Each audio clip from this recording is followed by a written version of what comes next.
అన్ని రంగాలలో మహిళలకు అధిక ప్రాధాన్యత ఇస్తున్న ఏకైక రాష్ట్రం తెలంగాణ అన్నారు మంత్రి కోమటిరెడ్డి వెంకటరెడ్డి. నల్లగొండలో జరిగిన అంతర్జాతీయ మహిళా దినోత్సవ వేడుకల్లో పాల్గొన్నారాయన. మహిళలను కోటీశ్వరులను చేయడమే ప్రభుత్వ లక్ష్యమన్నారు.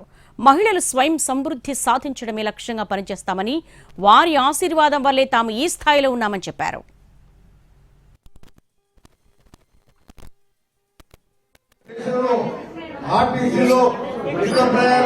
ఇప్పటికే 4,500 కోట్లు ఖర్చు పెట్టినాం.